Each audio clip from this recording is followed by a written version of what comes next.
The Buckeyes have released their depth chart, at least according to 11 Warriors. We're going to break it all down here. We all know who's going to be quarterback in the spring game and in the next fall.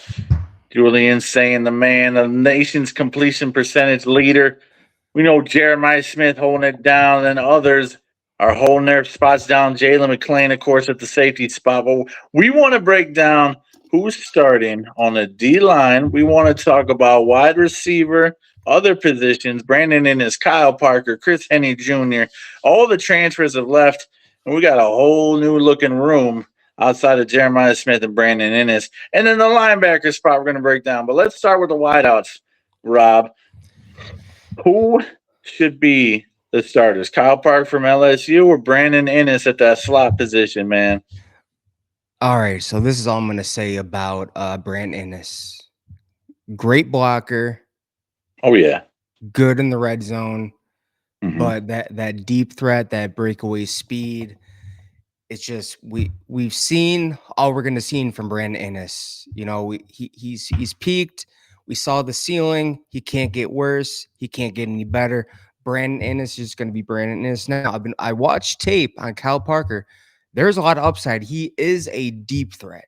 He's Oh, got yeah. wheels, speed, just good route runner.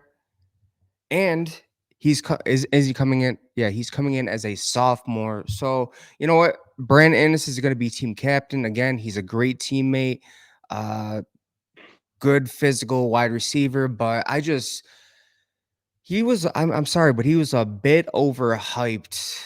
Now that He was now a that I know, five-star. He hasn't lived up to that yeah, potential, has he? he is not. I mean, dude, like people say he's fast. It looks like he's running with he has lead in his pants or something. It's just Yeah. again, like he's not going to get better. He's not going to get worse. It's just going to be the same old Brandon Ennis. I mean, we've seen what we've seen, and you know it's his last season. He's going to be team captain, but Do you see him getting supplanted at some point in the season?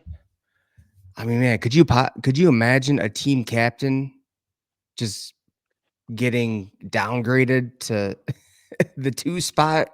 Right. A team captain. I mean, That'd be hard to see, man. He was a captain last year too, so he's a well-respected teammate. I could see it happening at some point. I honestly could see him being okay with it come down the road. But hopefully, he makes some plays versus Michigan and other schools as well. Then you got Chris Henry Jr. Man, is he going to come in and start right away?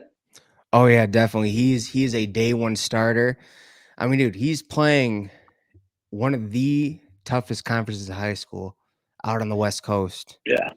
I mean, modern days schedule brutal. They play the best of the best, and he's out there destroying people. It's it's pretty much quote unquote a man against boys. So a man amongst boys.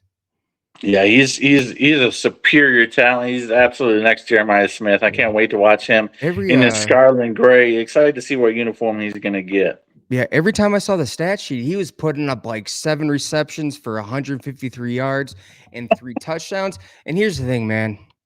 He's got to live up to the hype. I hope he lives up to the hype.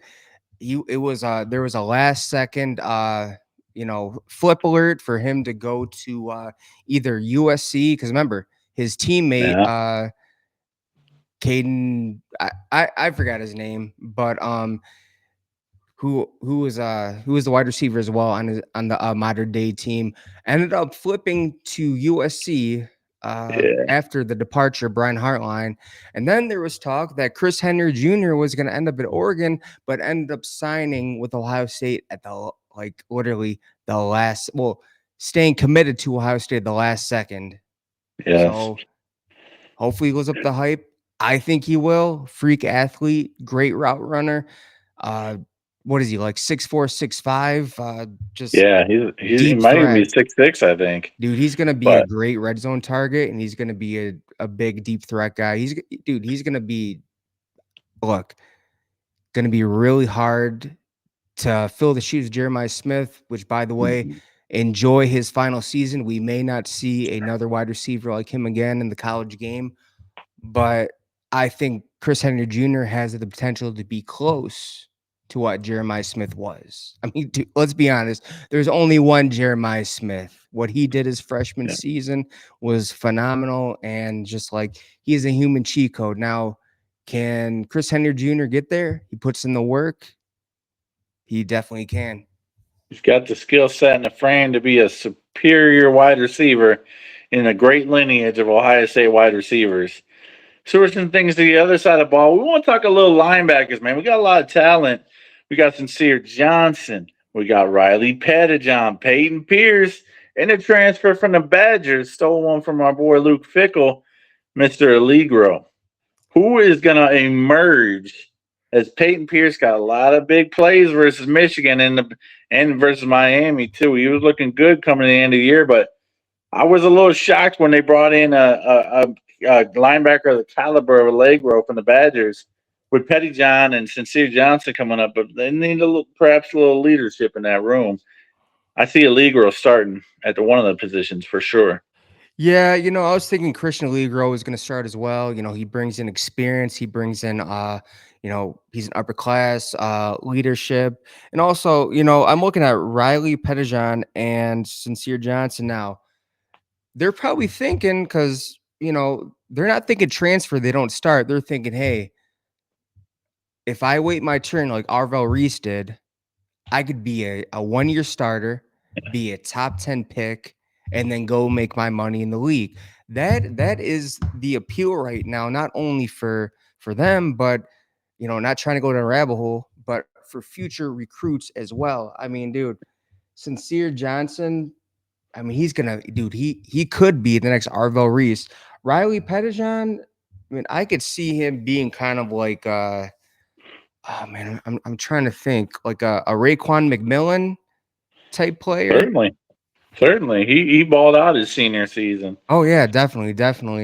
But dude, the future is, dude, I'm already loving this linebacker depth chart.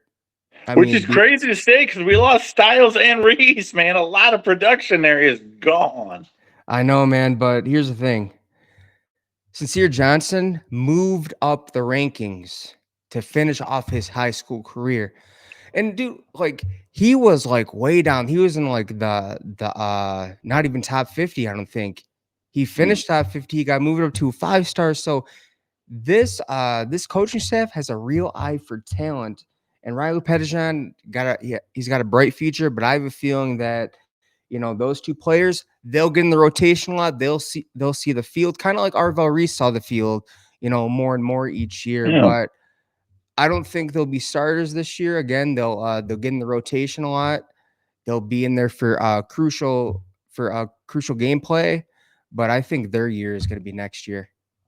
I think you're right, man. I see Pierce and Allegro kind of holding down the positions, and then some young bucks waiting to talent. James Laurinaitis is going to coach them up, man.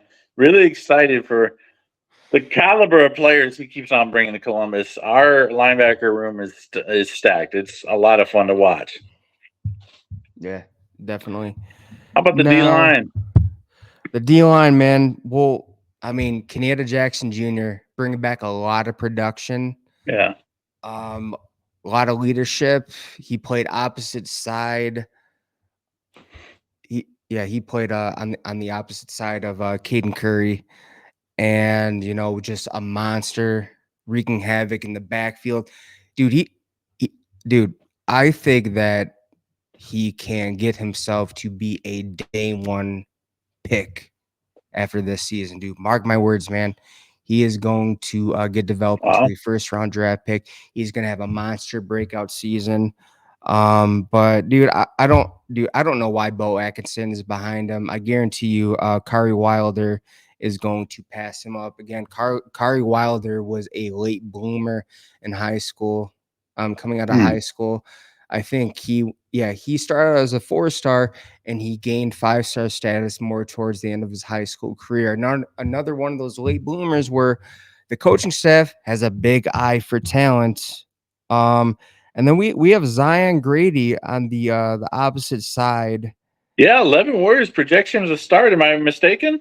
Yeah, they do. They have him as the start of the opposite of Kenyatta Jackson Jr. And below him is the transfer from Alabama. I think is that Quay? Quay Russo. Yeah, Quay Russo.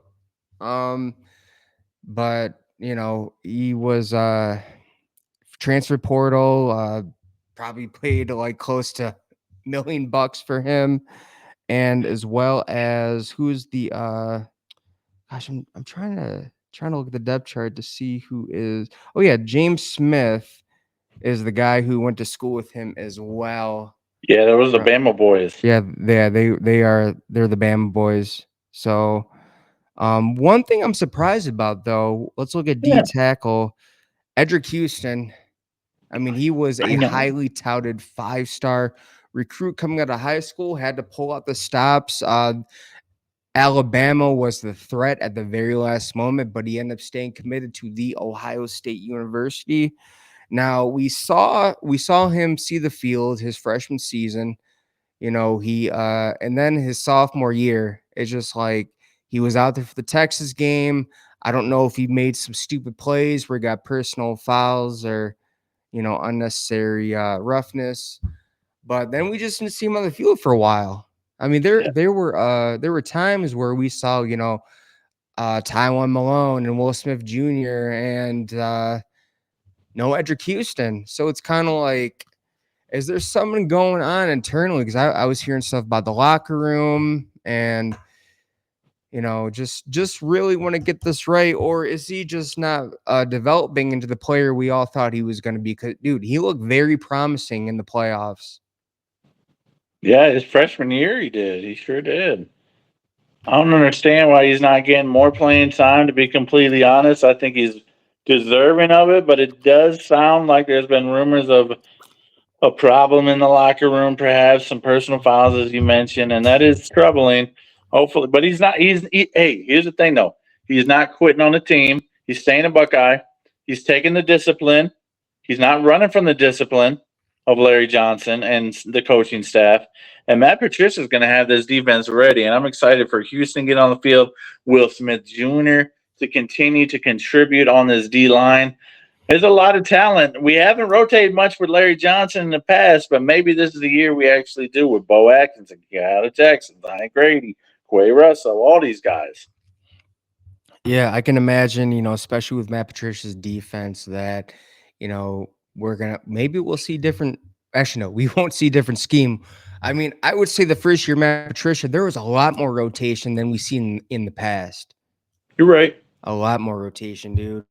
Players getting meaningful reps, and that's key to getting the eventual starters set up for the following season. But let's look at the secondary. I mean, this season. I mean, there's no Igbinosun, there's no Downs. They're like, especially how do you replace a Caleb Downs, Rob? Yeah. How?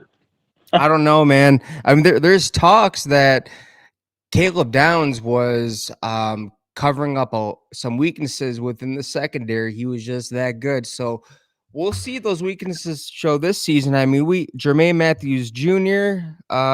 Dude, first off, he needs to be quiet. He just needs to play the game because he was yeah, bro.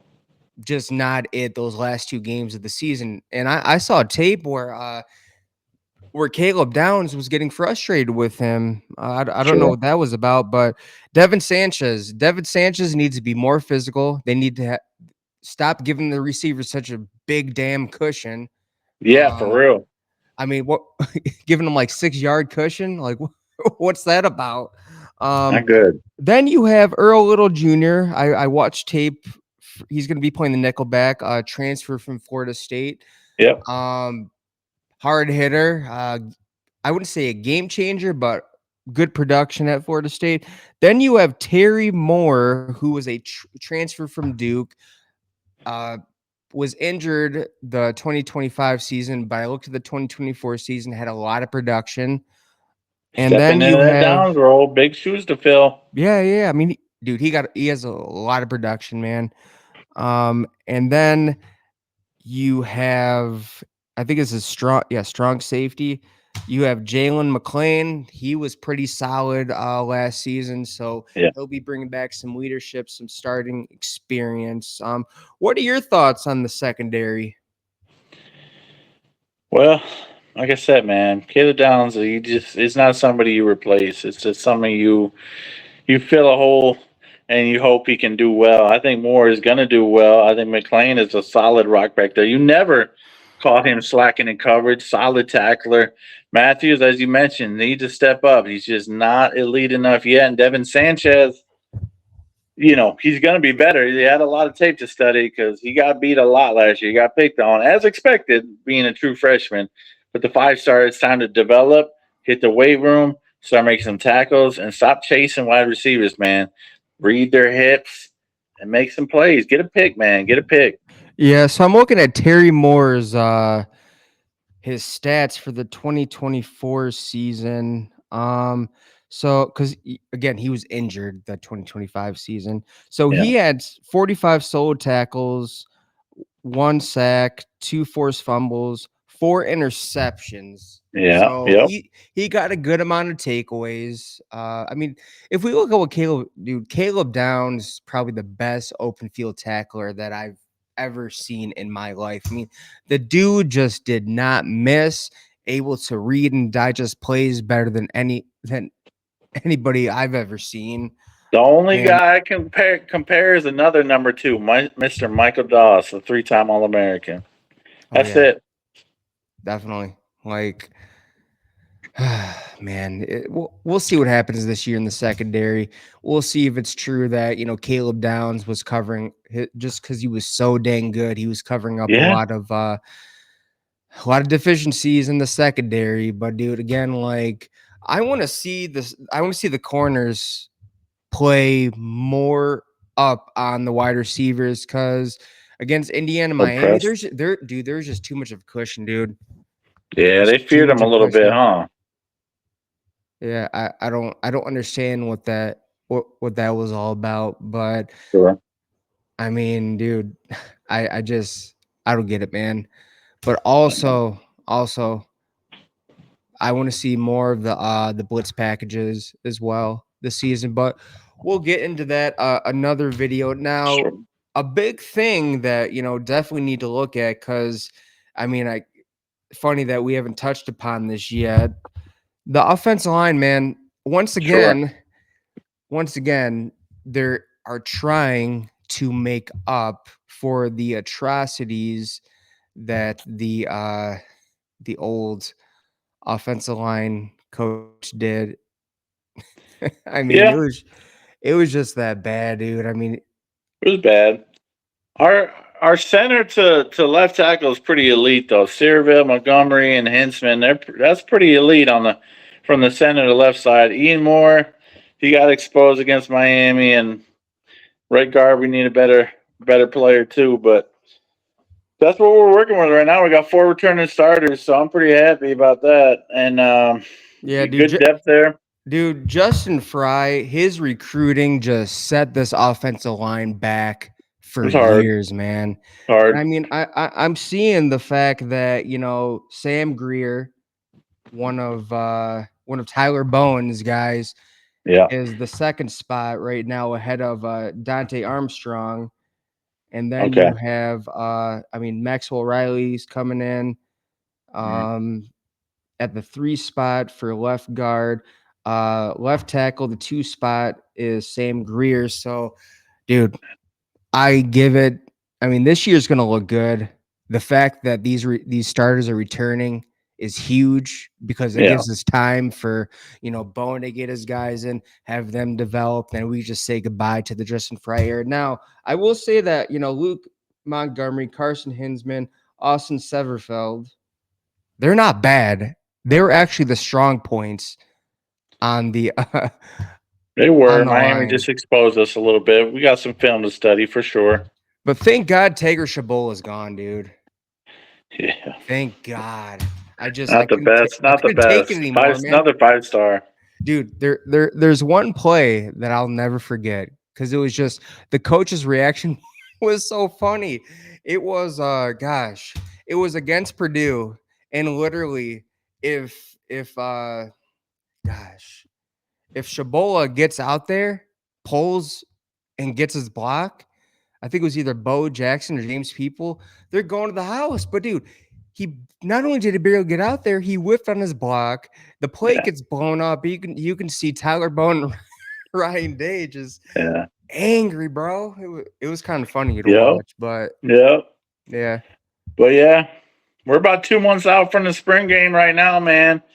That's April 18th down in Columbus at the Horseshoe. And this is how things are shaking out right now. Obviously, Julian Singh going to lead the troops.